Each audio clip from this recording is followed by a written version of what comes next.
Hello and welcome to EEXSport Talk. I'm your host, Enyadike Jr., here again with my father, the legend, Emeka Enyadike.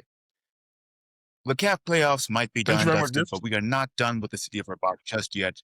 Last night, the Moroccan capital held the 2025 CAF Awards, the ultimate celebration of football excellence on the continent.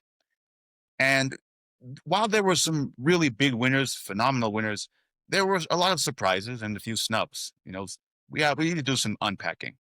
Let's kick things off. Let's kick things off with the big one. Achraf Hakimi. He was named African Player of the Year ahead of Mo Salah and Victor Osimhen. That's huge. But on the women's side, you have Ghizlaine Chebbak, who took Women's Player of the Year. That's history from Morocco.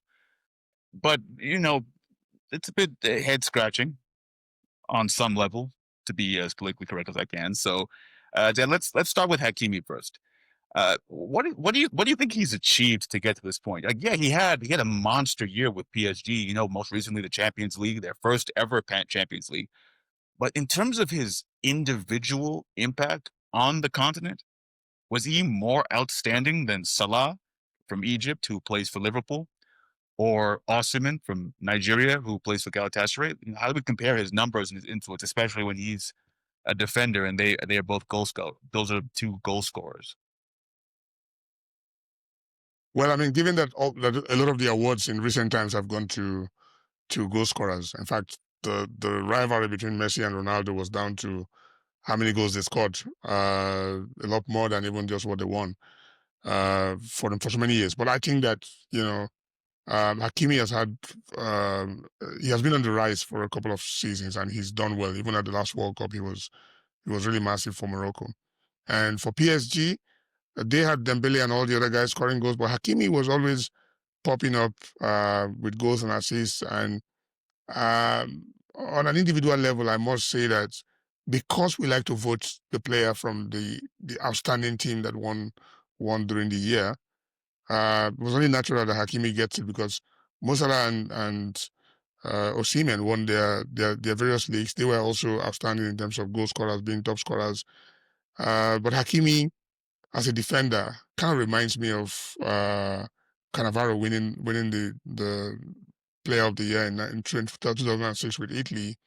A refreshing, take for me, because Hakimi is a defender, a right back, and I believe that, if we give the award always, then we should rename the award to the African Striker of the Year. But since it's the Player of the Year, for a change, having Hakimi as the winner. That is fair. Because he won the Champions League, that's the only reason he's ahead of them. And that's also the reason why Dembele won the Ballon d'Or ahead of players like Salah and the rest, because they won the Champions League. So that's the thing. I do have a worry because we are every year we award the prize to the African player who's outstanding in Europe. I think maybe we should rename the award the African Player of the Year in Europe award, because then it doesn't matter what you do in Africa. Then they have one award that says best player based in Africa. If it's the African Player of the year, it should be the outstanding player on the continent. But we accept that football lives in Europe. I think it actually goes back to our discussion last time around. The investment or lack thereof in African football, or the local scene, and all of the best players, they're playing in Europe or all over Europe or around the world. Then they come back whenever we have a World Cup or an AFCON or whatever big event is happening, and then they go right back. That's true. So that is a good point. That is a problem, but until something gets done about it, this is where we are at the moment. But okay, I can understand your point a bit more with Hakimi. But this next one, but going back to the women's side, this one I personally can't understand. Rashidat Ajibade, she captained Nigeria to WAFCON glory. They played brilliantly, but she didn't win the Women's Player of the Year. Chebbak, again from Morocco, took it. From where you sit, Dad, like, why do you think Ajibade was overlooked? I don't know. I mean, to be honest, I have no idea how Chebbak was voted. Yes, she scored 2 goals in the finals. Yes, she's been the driving force for Morocco. They lost 2 back-to-back AFCONs or WAFCONs.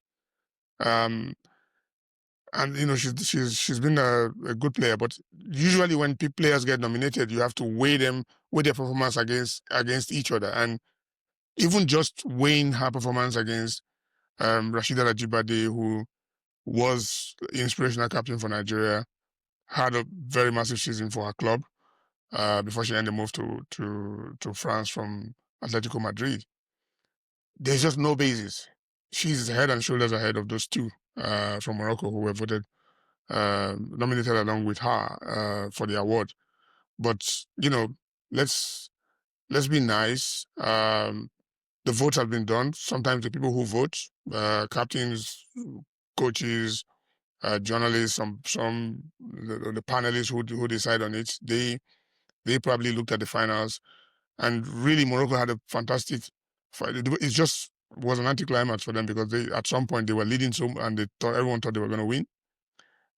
So they would have felt, okay, look, let's vote for her, for her leadership and all of that. But I don't see, and it's not because I'm Nigerian. I am a very objective football analyst, and trust me, because those three were nominated, I thought Ajibade should have gotten it. Okay, But congratulations to Chebbak, because this is the first time a in fact, a player from North Africa has won it. It's always gone to players in Sub-Saharan Africa, from South Africa all the way to, of course, Nigerians have always dominated. If either Oshola or so many of the other big stars earlier. Yeah. Okay, but you mentioned weighing performances against each other and objectivity. And yeah, I get, both Nigerians, so maybe it comes off like we're biased, but well, what about Esther Okoronkwo? The Nigerian forward who's now playing at Toronto FC. Even more so than Ajibade, she was the key force in WAFCON, especially the final. And she's had a solid season in Canada too. I thought she'd be top 3, but she wasn't. She wasn't even in the running. What happened there?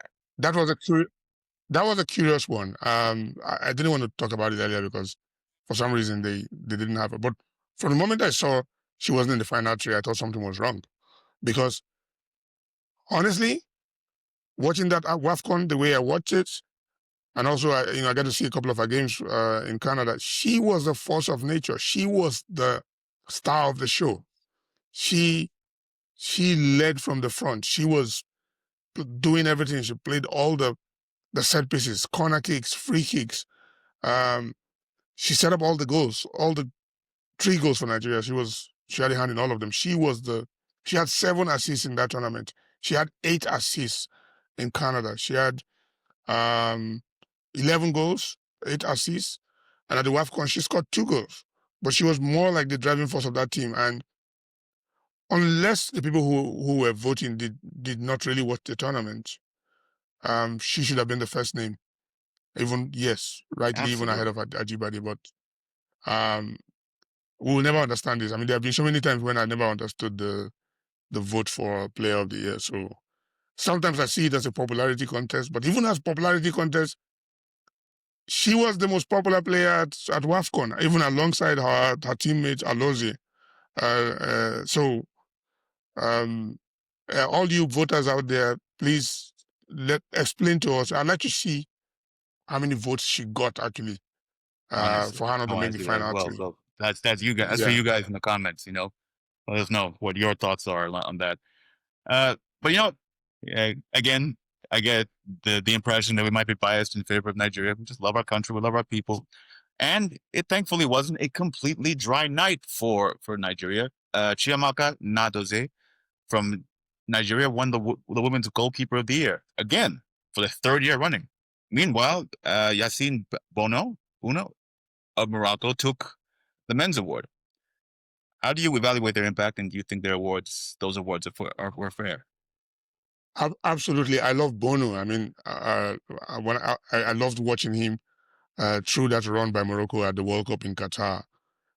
He was the guy, and I watched the Saudi Pro League as well regularly, and his brilliance for Al Hilal. We saw him also at the Club World Cup. So no questions about Bunu, I think that he's maybe, in fact, he's without doubt the best goalkeeper on the continent.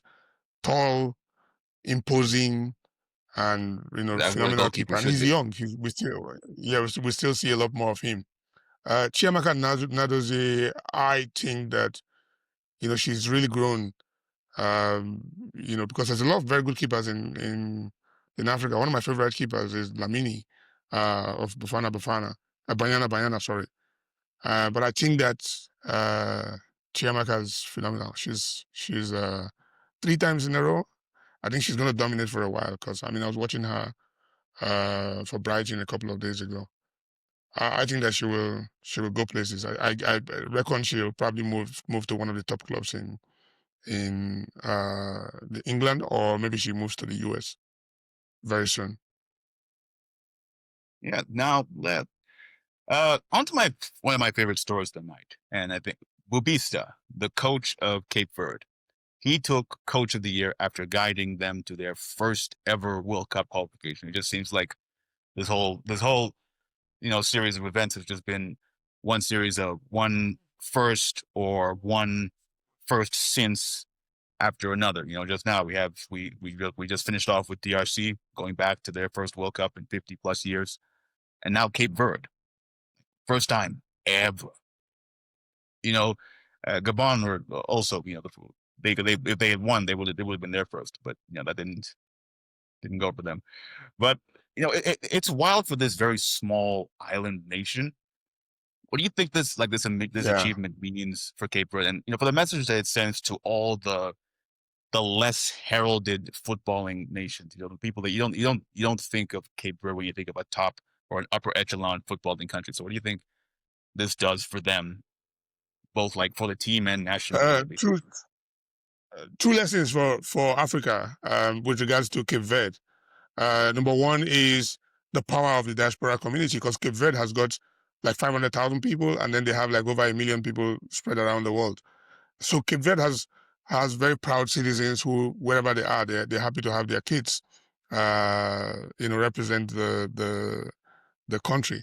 And now that they've qualified, there'll be a lot more players from Cape Verde who will come through there. But Bubista, it's one thing to have the stars, but also to have a coach who manages to pull everything together and gets them to play the way they've played, and the results that they've gotten in the last in this campaign.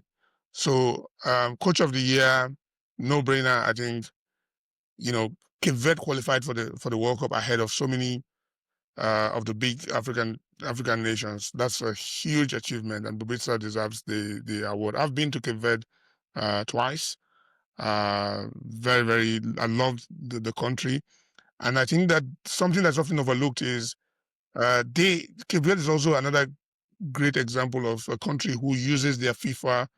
Yes. Every country in Africa and around the world, they all have the FIFA forward funding and all of that. So they've the used projects that Cape Verde have identified, the things that they've used theirs for have just been purely developmental. The stadium infrastructure, exactly, as it should be. in Praia, I went there. There are a few other facilities. One of them which we had to drive across the mountain to get to, and then of course their Cape Verde FA office is very corporate. Behind it, they have a very nice hostel facility and some pitches around there.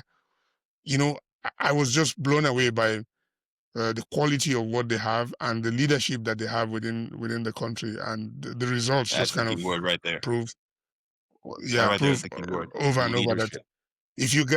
if you have everything right, have the right leadership, you will succeed. And congratulations to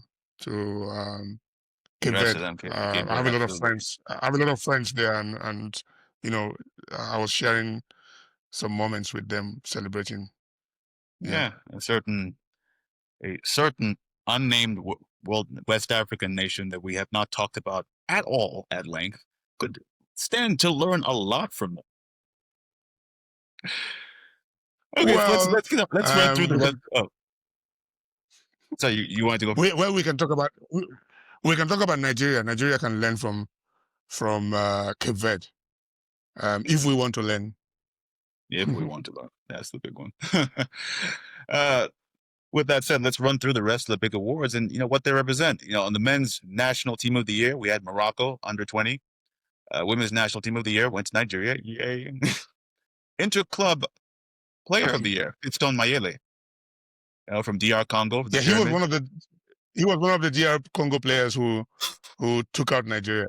So without a doubt, you got to give credit to them. Forget that one. I was hoping to forget, but thank you for reminding me. It's not like I cried myself to sleep. It's fine. It's okay. Young player of the year, Otmane Mama from Morocco. He was from that Moroccan team that won the FIFA Under-20 World Cup. Yes, women's young player, Doha El Madani, also Morocco. And club of the year, Pyramids FC of Egypt. What do you make of that spread? Especially with the Moroccans, the Moroccan scene here.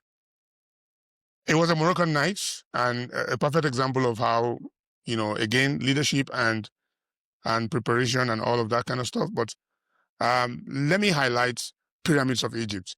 This is a club that is less than 20 years old, and Egypt is a place where they have two dominant clubs, Al Ahly and Zamalek. They've won more titles than anyone else.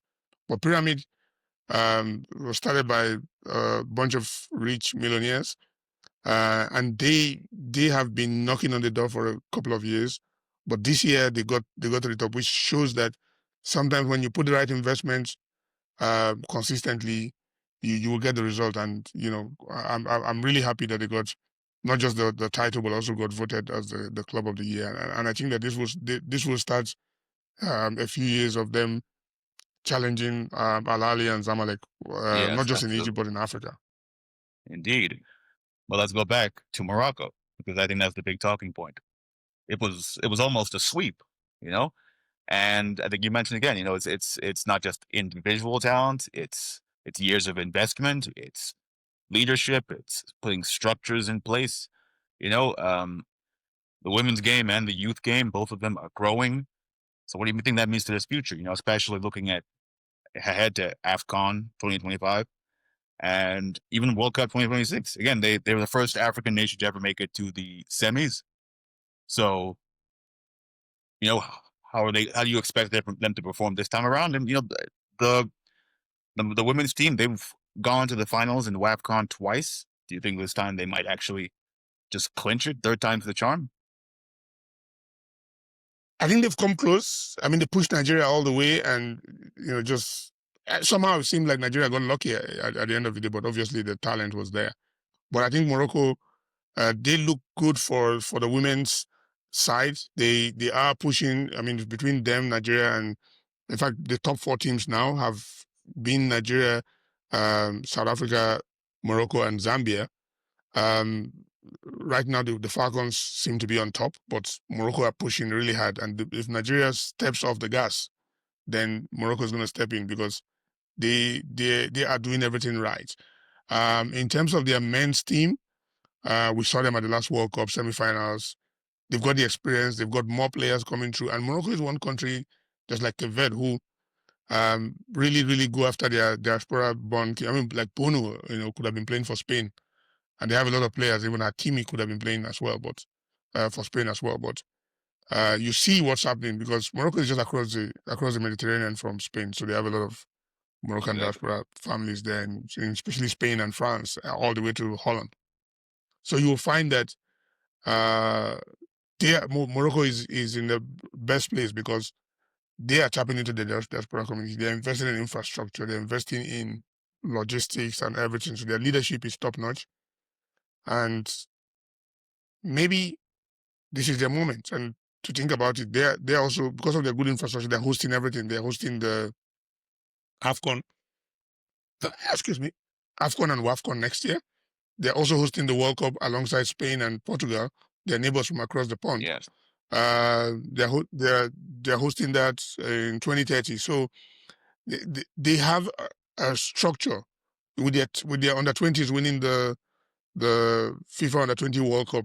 It says that another crop of players are coming through, which will be we'll have them ready not just for next year, but also for 2030 and even 2034. So and beyond. very, very impressive. And yeah, I'm really, Yeah, really.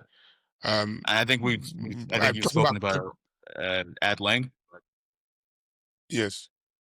Sorry, I was saying, I thought about Cape I Verde, think you've but spoken I about think at Morocco is length. the bigger example. Yes, Morocco is an even bigger example than Cape Verde. But I guess in speaking Yes. of both nations, and I think you've spoken about it at length, but just finally to close us off, what can the rest of Africa, especially Nigeria, learn from Morocco? Their development path, their progress, the way they're building that sustainability. Is there a blueprint that we can believably copy, emulate, whatever the word you want to use for it? They just the one way to describe Morocco is world class. They are world class in leadership. They're world class in organization. They're world class in how they've put their structures in place. They've done their infrastructure. They use the funding they get from the government. You always hear them praise the king. And then, of course, the facility, the academy they have in Morocco, massive. Then, of course, if they're not looking after these players that they're bringing from Europe, from the diaspora community, most of the parents wouldn't want to push their kids to go represent Morocco. Up to the point where the Yeah, coach of the national team was also born in Europe and chose to come represent Morocco as a player and then eventually as a coach. So Africa needs to learn from Morocco's example and know that football is a business. It requires investment, and people have to get their act together if they really want to succeed. And that's just the only evergreen way business. it can work. Yes, absolutely. It's an evergreen business. The money is, well, in theory, is supposed to always be coming in, but you're not going to see that if you're not investing. So Exactly. I think that's the biggest one. It is a business. It's an evergreen business that's always going to see money coming in because it's not, Yeah, and, it's and, not and going to Nigeria, vanish. I'm talking Nigeria, I'm looking at you. Looking directly at you. Yeah, I'm looking at you, Nigeria. Again, like I just feel like there's another rant that I have to come in just real quick again about Nigeria. Just a reminder: they are not going to the World Cup. South Africa. There's not the one thing. It was already bad enough. South Africa getting in ahead of us, but the Ghanaians. You Yes. gave the Ghanaians bragging power over us. Why? Well, No. So yes, Curacao. whatever Listen. it is Morocco is doing, even if you have to take like a simplified version of it, just copy them, copy the homework, Yeah. but change the So words so it think looks about it. different. Curacao, they're going to the World Cup. Haiti are going to the World Cup. Cape Verde, we talked about. Yeah, And then you have, anyway, look, I don't want to rant about Nigeria. I think it's been a lifetime of saying the same thing about Nigeria. And sometimes it sounds like a broken record. So I am not going to eventually somebody has to waste listen, my right? time. Somebody has to listen at some point. You keep saying it. We have to act now. It's not enough talking. We have to act, and act we will. And I believe that we will all have to at some point do something about it. And I've always been more than willing to help out where necessary. Um, Not necessarily going to run for anything there. No, I'm not interested in Yeah, positions and all politics. that. But we can advise. We can advise. We can provide insights. We can help out with networking and all of that. But the key is when we fail, we all fail together because we're all Nigerians, and that's the sad part. So Yeah, exactly. yeah, That failures on reflects a us and reflection Ghanaians. on us. Everyone's having a laugh. I mean, my Ghanaian friends have been on my case. South African friends, same. Mm. So what can I do? Yeah. I think there was one comment on one of the other videos where it was like, "God is South African," because y'all try to we try to get rid of their 2 points or something. It's like, oh, yeah, God is South African. That's why. Okay. I mean, There's again, football fans in Africa. the DRC goalkeeper got a dream. So maybe God is Congolese. I don't know. He's sending them dreams about how we're gonna lose to them. Anyway, God is African. God is African. So yeah. But Dad, thank you so much for breaking all of that down for me tonight. For today, these award nights, it's not just shiny trophies; they're a mirror. They're a reflection. This is where African football is. This is where it's going. It's our biggest party, and it's all about telling us, yeah. It's just like what still needs to be fixed. So and thank you, all of our listeners, all our watchers, for joining us on EEXSport Talk. If you enjoyed this and want more in-depth African football analysis, hit like, subscribe, follow, and stay tuned. I'll catch you next time. Cheers.